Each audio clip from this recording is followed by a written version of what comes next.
Breaking news చూస్తున్నారు. Auto డ్రైవర్ల నుంచి వ్యతిరేకత పెరిగిందని చెప్పి గమనించిన ప్రభుత్వం ఇప్పుడు ఆటో డ్రైవర్ల మనసును గెలుచుకునే పనిలో పడిందా అంటే అవుననే సమాధానం వినిపిస్తోంది. బ్రేకింగ్ న్యూస్ చూస్తున్నారు. ఆటో డ్రైవర్ల మనసును గెలుచుకునే పనిలో పడింది రేవంత్ సర్కార్. యాదగిరి గుట్టపైకి 2 ఏళ్ల తర్వాత ఆటోలకు అనుమతి ఇచ్చింది. 2022లో గుట్టపైకి ఆటోలను నిషేధించింది కేసీఆర్ సర్కార్.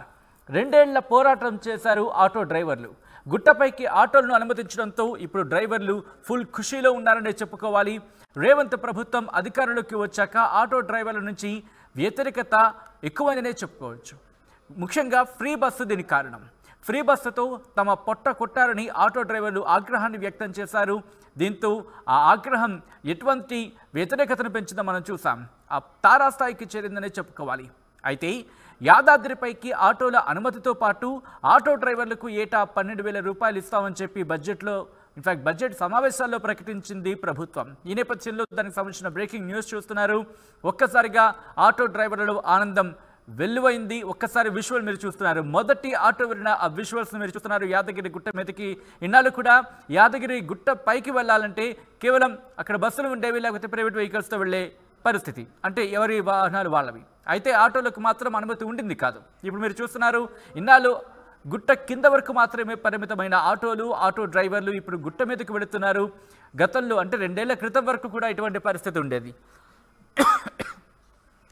ఎప్పుడైతే ముఖ్యంగా దీనికి సంబంధించి యాదాద్రి పునర్నిర్మాణం అయిన తర్వాత ఆటోల నిషేధం జరిగిందనే చెప్పుకోవాలి. గుట్టపైకి కేసీఆర్ సర్కార్ ఆటోలను నిషేధించింది. అయితే 2 ఏళ్ల పోరాటం తర్వాత ఈరోజు గుట్ట మీదకి మొదటి ఆటో వెళ్తున్న విజువల్స్ మీరు చూస్తున్నారు. అప్డేట్స్ తెలుసుకునే ప్రయత్నం చేద్దాం.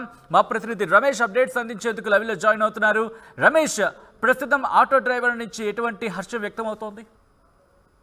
ఆటో డ్రైవర్లంతా కూడా ఆనందం వ్యక్తం చేస్తున్నటువంటి పరిస్థితి కనిపిస్తుంది. ఎందుకంటే యాదాద్రి కొండపై మొత్తం కూడా 300 కుటుంబాల వరకు కూడా ఈ ఆటో డ్రైవర్ల ఆ జీవితాల్లో ఆధారపడి ఉంటాయి. ఎప్పుడైతే యాదాద్రి దర్శనం పునఃప్రారంభం జరిగిందో అప్పటి నుంచి కూడా కొండపైకి ఈ ఆటోలని పూర్తిగా నిలిపివేయడం జరిగింది. అప్పటి నుంచి వరుసగా రోజు ఆ నెలల తరబడి కూడా నిరాహార దీక్షలు చేసినటువంటి పరిస్థితి. కేసీఆర్ గతంలో కేటీఆర్ వచ్చినప్పుడు కూడా పలుమార్లు దృష్టికి తీసుకొచ్చినప్పుడు అప్పుడు అక్కడ ఉన్నటువంటి స్థానిక ఎమ్మెల్యే గొంగిడి సునీత దృష్టికి తీసుకొచ్చినా కానీ కొండపైకి అనుమతించినటువంటి పరిస్థితి కనిపిస్తుంది. అయితే మొన్న ఎన్నికల ప్రచారంలో పిసిసి అధ్యక్షునిగా రేవంత్ రెడ్డి వచ్చినప్పుడు కూడా ఈ ఆటో డ్రైవర్లంతా కూడా తమ సమస్యల్ని రేవంత్ రెడ్డితో అప్పుడు చెప్పడం జరిగింది.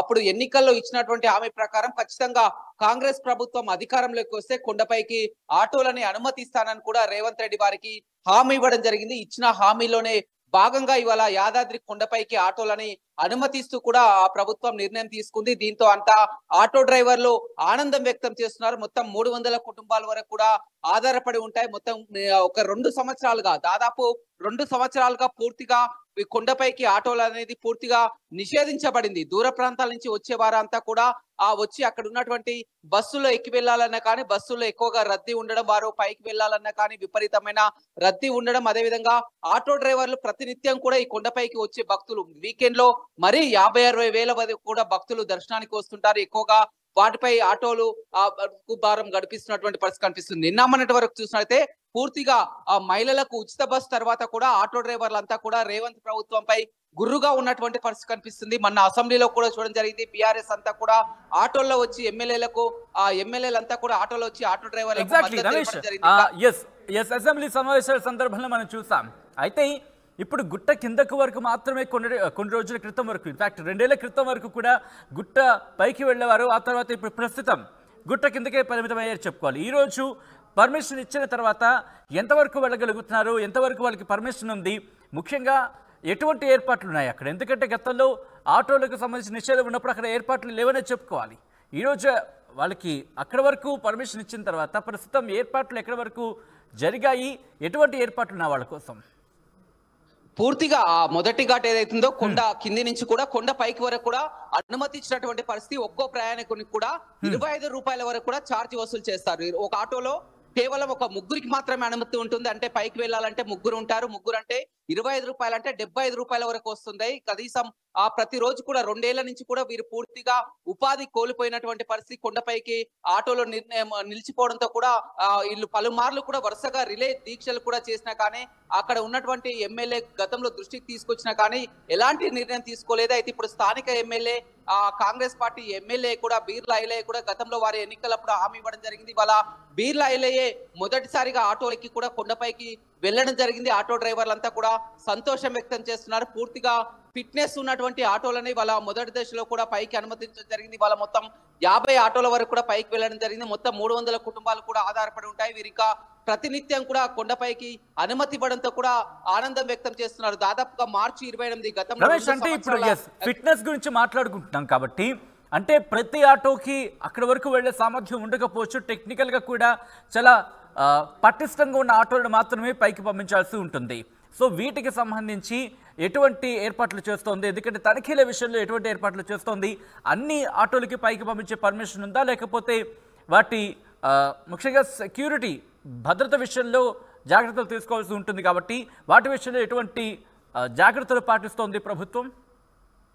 ఖచ్చితంగా ప్రయాణికుల భక్తుల భద్రత దృష్ట్యా కూడా మొట్టమొదటిగా ఫిట్నెస్ పై దృష్టి సారించని చెప్పింది. ఆర్టీఏ అధికారులు మొత్తం కూడా ఫిట్నెస్ సర్టిఫికేట్ ఇచ్చిన తర్వాతనే వారికి అంతా కూడా పర్మనెంట్ గా కొండపైకి అనుమతిస్తారు. వాళ్ళ కేవలం ఒక 30 ఆటోల వరకే పైకి వెళ్ళినటువంటి పరిస్థితి. పూర్తిగా వీరికి ఫిట్నెస్ సర్టిఫికేట్ వచ్చిన తర్వాత వెళ్ళడం జరిగింది. ఆటో డ్రైవర్లంతా కూడా ఫిట్నెస్ సర్టిఫికేట్లు కూడా తీసుకున్నటువంటి పరిస్థితి. కానీ గతంలో ఉన్నట్లయితే విచ్చలవిడిగా కూడా ప్రయాణికులని ఎక్కువ సంఖ్యలో కూడా భక్తులని కొండపైకి తీసుకువెళ్లేది. ఆ ప్రమాదాలని దృష్టిలో ఉంచుకొని కూడా ఇప్పుడు ఉన్నటువంటి అధికారులు కూడా ఒక నిర్ణయం ప్రకటించడం జరిగింది. ఆటోలో కేవలం ఒక 3 భక్తులకు మాత్రమే అనుమతి ఇవ్వడం జరిగింది. ఒక్క ఆటోలో కేవలం 3 మాత్రమే వెళ్తుంటారు. ఇప్పుడు ఘాట్ రోడ్ కూడా కావడంతో కూడా మొత్తం మధ్యలోకి వెళ్ళిన తర్వాత ఆటోకి ఇట్లా సడన్ గా ఆఫ్ అయినా కానీ భక్తుల ఎక్కువ సంఖ్యలో ఉన్నట్లని సామర్థ్యం ఆటో లేకపోయినట్లు పైకి వెళ్ళాలంటే కూడా చాలా ఇబ్బందుల వరకు పడతారు. కాబట్టి పూర్తిగా ఫిట్నెస్ పై దృష్టి పెట్టింది. అదేవిధంగా ఆటోలో కేవలం ఒక 3 భక్తుల వరకే అనుమతించినటువంటి పరిస్థితి కనిపిస్తుంది. ఏదేమైనప్పటికీ కూడా ఆటో డ్రైవర్లు మాత్రం పూర్తిగా